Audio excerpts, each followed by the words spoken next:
네, 안녕하세요. 인터파크TV 수요 아트 살롱 시청자 여러분 반갑습니다. 전시장 안에 한번 같이 둘러볼까요? 오늘 전시장에서 보시는 모든 작품들은 보이마스 판 베닝엄 박물관 소장품입니다. 본 박물관은요, 1849년 네덜란드 로테르담에서 설립이 되었고요. 초현실주의 작가들 가장 큰 컬렉션을 보유하고 있다라는 것이 특징입니다. 제가 지금부터 나열해드리는 5가지 단어하고요.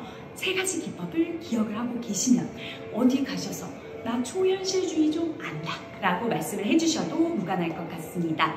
우선 5가지 단어는요. 꿈, 무의식, 그리고 심리 중에서도 사랑과 욕망, 그리고 마지막으로 즉흥성입니다. 그리고 3가지 기법으로는 더 페이지망, 그리고 콜라주, 그리고 마지막으로 오토마티즘이 있습니다. 우선 더 페이지망은요, 요즘 현대 예술, 특히 디자인 분야에서 굉장히 많이 언급되고 있는 기법인데요. 한국말로 해석을 해보자면 있어서는 안 될 장소에 있는 물건이라는 뜻입니다. 2번째, 콜라주죠. 저희가 학창시절에 한 번씩은 꼭 해보셨던 그 콜라주 작업이 왔습니다. 바로 종이 같은 거 아니면 사진을 오려서요 만드는 기법을 바로 콜라주라고 얘기를 하고요. 3번째가 중요하죠. 바로 오토마티즘 기법입니다. 저희 전시 한 섹션이요, 이 오토마티즘 기법으로 만들어진 섹션이 있기 때문에요. 제가 여기에서는 우선은 무의식적 사고 표현이다 라고까지만 말씀을 드리도록 하겠습니다. 사실 무슨 새로운 예술이요, 예술사조 같은 게 새로 생기면요, 그거에 맞는 배경과 그리고 이유가 있겠죠. 초현실주의도 마찬가지였습니다. 20세기 초반에 산업화와 그리고 전쟁, 특히 제1차 세계대전이라는 전쟁이 일어나게 되죠. 이로 인해서 많은 사람들이 혼란을 겪게 됩니다. 예술가들도 마찬가지였어요. 이로 인해서 발생한 게 바로 초현실주의입니다. 이 책은요, 앙드레 브루통이 1924년에 만든 초현실주의 선언 또는 선언문이라는 책입니다. 우선 키워드는 혁명, 꿈, 욕망, 무의식, 그리고 인간정신입니다. 자, 딱 보시면요, 굉장히 조그맣고 그리고 딱히 돈을 많이 투자하지 않았을 것 같은 이 책 한 권이 혁명을 일으키게 되죠. 많은 작가들, 예술가들은요, 꿈, 욕망, 무의식을 표출하기 위해서 굉장히 노력을 많이 했습니다. 특히 예술가들은 이성적인 사고와 비이성적인 사고 사이에 벽을 허물고 인간정신이라는 심오한 범주를 표출하고자 했습니다. 이것을 시작으로 초현실주의가 시작이 됩니다. 초현실주의 첫 번째 섹션은 초현실주의 혁명 섹션입니다. 이 섹션에서 제가 설명드릴 작품은요, 한국인이 굉장히 잘 알고 있는 화가 중에 한 명이죠. 스페인 화가 살바도르 달리의 머리에 구름이 가득한 커플이라는 작품입니다. 자, 작품을 보시면요, 패널에다가 유체 작업을 한 작품입니다. 조금 더 자세히 보시면요, 어떤 두 사람의 머릿속과 마음속을 들여다보고 있다라고 느끼실 거고요. 조금 더 자세히 보시면 사막이 끊임없이 펼쳐져 있고 끊임없이 테이블이 또 생뚱하게 놓여져 있습니다. 또한 테이블 위쪽이나 뒤쪽을 보시면 오브제들이 널려져 있어요. 딱 보시면요, 아마 긍정적인 의미보다는 조금 부정적인 느낌을 느끼실 수 있으실 건데요. 사실 이 작품은 살바도르 달리가 본인 자신과 자신의 아내 갈라를 묘사한 작품이라고 표현을 한 작품입니다. 이 작품은요, 살바도르 달리가 그 당시에 굉장히 빠져 있었던 화가가 한 명 있었습니다. 바로 프랑스 화가 장 프랑스와 밀레였는데요. 이 밀레는 프랑스 화가 중에 가장 농민을 사실적으로 표현하는 화가 중에 한 명으로 알려져 있습니다. 특히 그의 작품 중에 만종이라는 작품이 있는데요. 이 작품이 어떤 작품이냐?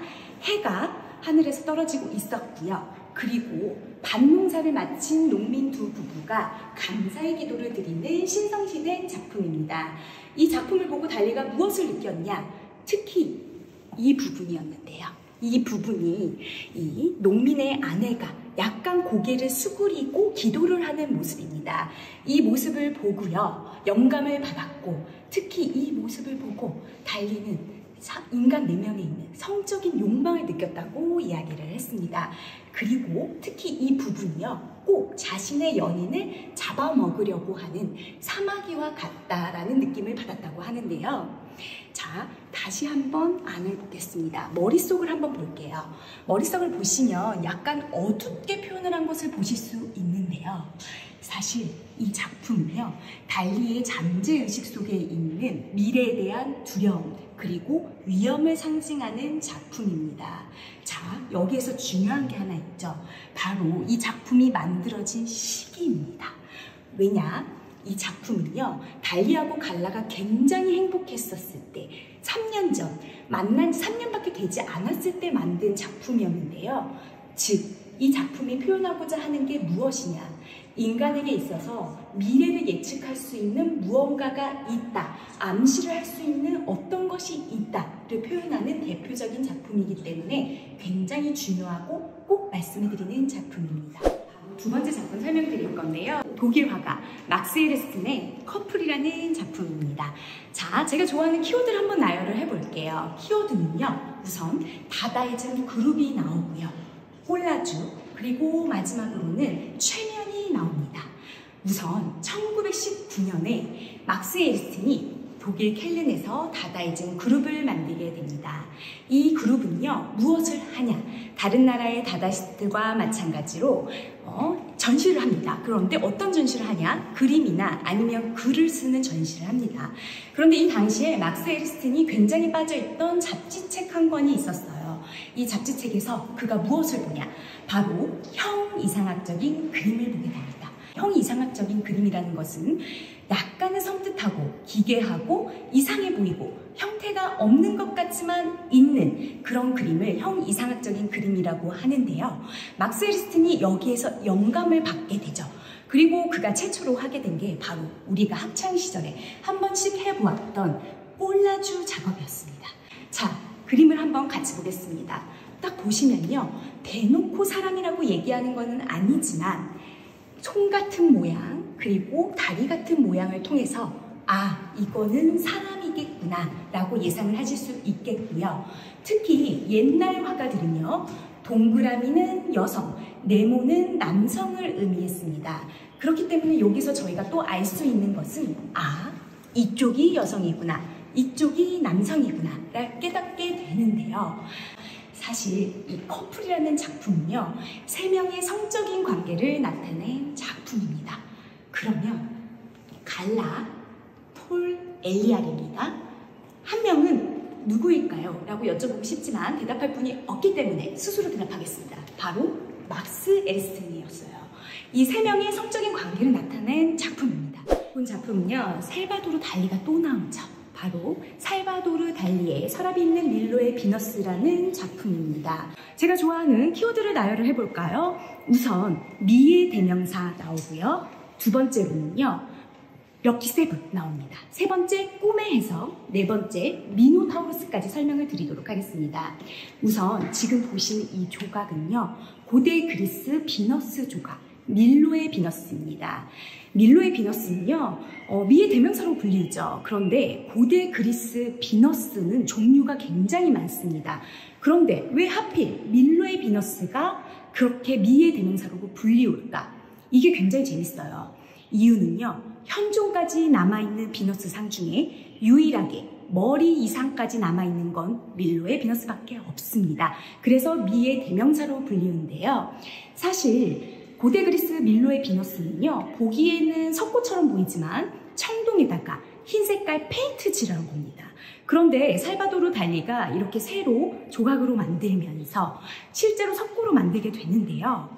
보시면 제가 키워드에 럭키 세븐을 말씀을 드렸어요. 럭키 세븐, 서랍이 7개가 달려 있습니다. 자, 제가 이거 서랍 7개라고 말씀을 드리니 많은 분들께서 나중에 컴플레인이 오세요. 아무리 세어봐도 6개인데 왜 자꾸 7개라고 하세요? 라고 따지시더라고요. 자, 서랍 하나가 어디 있냐? 이게 중요하죠. 자, 서랍 하나는요, 지금 이 밀로의 비너스를 보고 계신 우리 여러분들의 마음속에 있습니다. 이건 제가 지어낸 게 아니고요, 실제로 평론가들이 이렇게 평가를 했어요. 자, 그러면 이 서랍이 무엇이냐? 이게 굉장히 중요합니다. 우선 이 서랍을 알기 위해서는요, 또 다른 사람 한 명을 알아야 돼요. 바로 비엔나 정신학자 지금은 투 프로이트입니다. 우리가 학창 시절에 보았던 꿈의 해석이라는 책 기억하실 건데요. 저희가 안쪽까지는 보지 않았더라도 표지는 보았던 그 꿈의 해석이 맞습니다. 그 꿈의 해석에 만든 지금은 투 프로이트 그 책인데요. 자, 달리가 많은 분들이 이 꿈의 해석에는 꿈에 대한 내용만 나온다라고 여기시지만 그렇지 않죠. 성적인 욕망에 대한 파트가 있습니다. 그 파트를 보고 달리가 바로 영감을 받은 그 조각품이 바로 이 서랍이 있는 밀로의 조각품입니다. 자, 이 서랍은요, 결국 달리가 표현하고자 했던 게 무엇이냐? 인간 내면에 있는 성적인 욕망에 대한 꿈, 열망, 그리고 집착을 굉장히 소중히 여기면서도 숨기고 싶은 장소이다 라고 표현을 했습니다. 제가 본 섹션에서 설명드릴 작품은 바로 이 작품입니다. 자, 아마도 굉장히 잘 알고 계시겠지만 명품 샤넬이 나옵니다. 저도 굉장히 좋아합니다.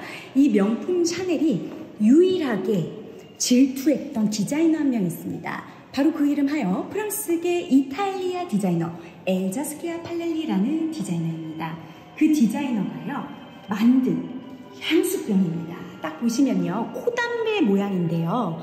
이거 어떤 작가 아마 생각나실 거예요. 많이 맞추실 것 같은데 바로 르네 마그리트입니다. 르네 마그리트의 작품을 보고 영감을 받은 향수병이고요. 이 향수병이 유명한 이유가 따로 있습니다.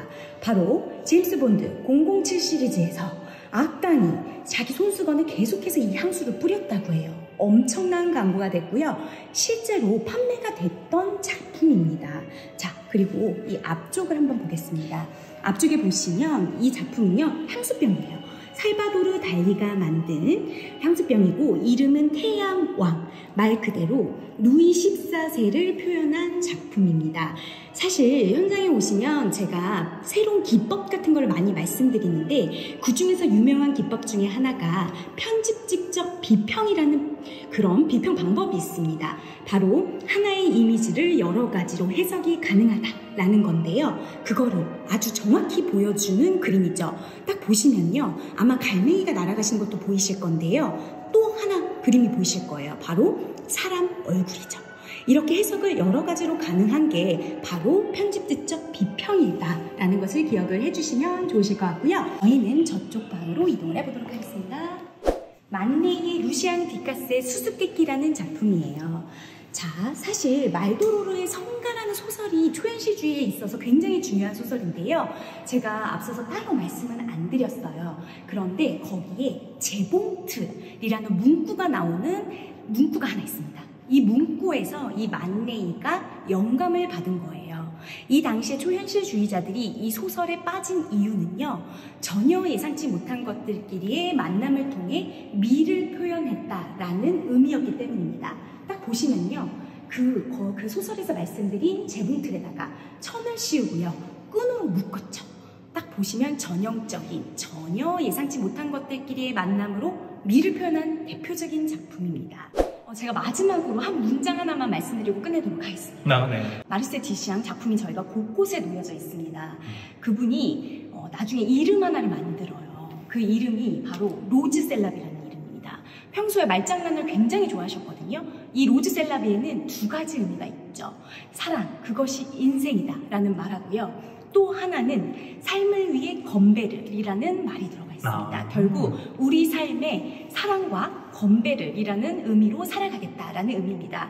적어도 오늘 저희 이 초현실주의 거장들 관련해서 많이 참여를 해주셨는데요. 이 보신 많은 분들께서 사랑이 가득 찬 하루가 되시기를 제가 진심으로 바라겠습니다. 감사합니다.